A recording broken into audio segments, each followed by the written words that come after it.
Good morning student. आज पढ़ने जा रहे हैं हम फर्स्ट यूनिट का इम्पोर्टेंट आर्टिकल कूलॉम्स लॉ।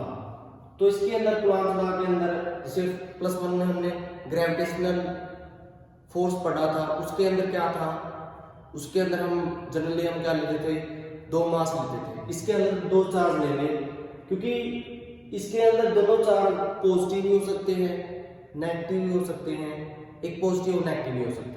इसी डेफिनेशन देखिए बेटा, तो कूलॉम्स लॉ है क्या, फोर्स है बेटा, फोर्स ऑफ अट्रैक्शन या रिपल्सन किसके बीच में बेटा, between 2 point charge, 2 point charge दिए हमने, क्या 1 क्या 1, ठीक है।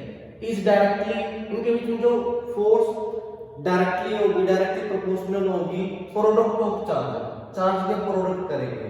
इनवर्सली किसके होगी बेटा, proportional to the scale of distance. जैसे हम इन चार्ज को दूर दूर कर देंगे तो इसके बीच में जो लगने वाली फोर्स है वो भी क्या हो जाएगी, कम हो जाएगी, ठीक है। तो हम ये बात लिख सकते हैं कि जो F है वो डायरेक्टली प्रोपोर्शनल है इसके प्रोडक्ट ऑफ चार्ज की, यानी क्या होगा, क्या होगी, और फोर्स इनवर्सली है इनके बीच में डिस्टेंस के स्केल, ठीक है।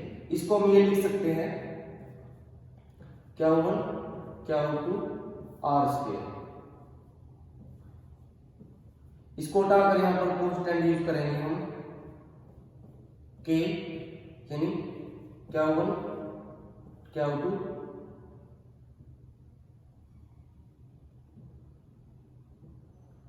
इसको उठाकर हम कांस्टेंट यूज करेंगे, F इज इक्वल टू के क्या होगा, क्या टू और आर स्केल।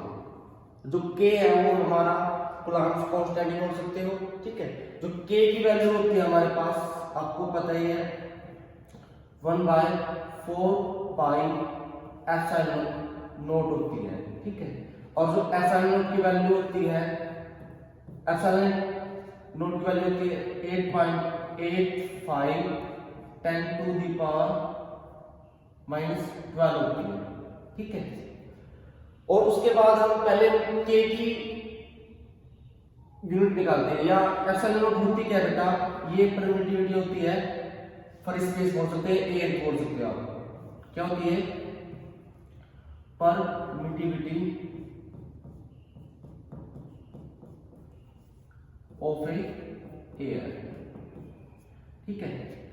अब क्योंकि हम पहले के की यूनिट निकालेंगे फिर साथ में किसकी निकल जाएगी, एप्सिलॉन नॉट, क्योंकि के और एप्सिलॉन नॉट क्या है, इनवर्सली है, ठीक है। तो के की कैसे निकालेंगे हम, ये आर स्क्वायर इस साइड ले जाएंगे, एफ की मल्टीप्लाई आर स्क्वायर के साथ हमने के इस साइड रखना ना, के को मैं इस साइड रखता हूं, ठीक है।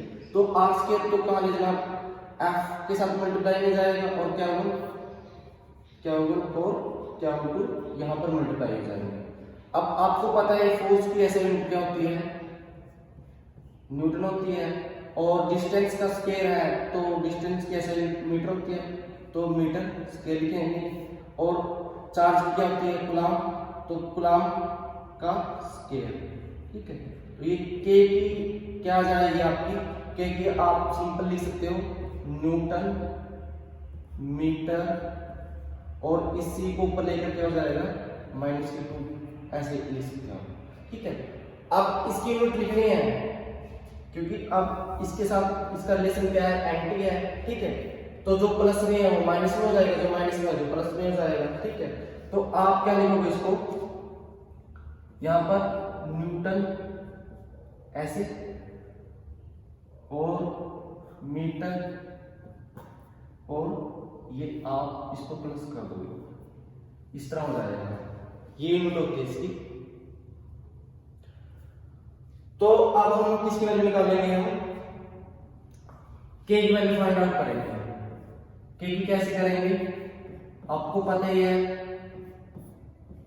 पाई की वैल्यू करेंगे 22/7 और इसकी 8.85 10 टू द पावर -12।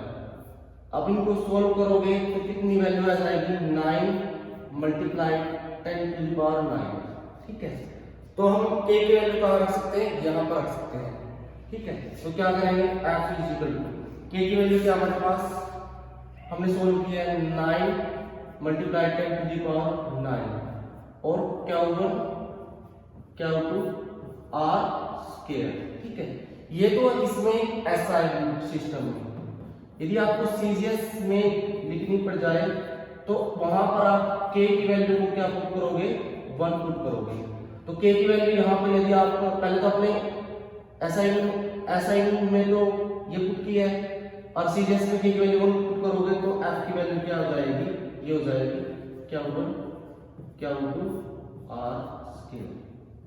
ठीक है, तो ये आ जाता है हमारे पास, क्योंकि हमने +1 में क्या पढ़ा था, ग्रेविटेशनल फोर्स पढ़ी थी, वो किसके बीच में थी बेटा, चार्ज के बीच में थी। वो कैसी थी, अट्रैक्टिव फोर्स थी। ये अट्रैक्टिव भी हो सकती है और रिपल्सिव फोर्स भी हो सकती है। तो इस तरह से हम कूलम्ब्स लॉ को अच्छी तरह से डिफाइन कर सकते हैं।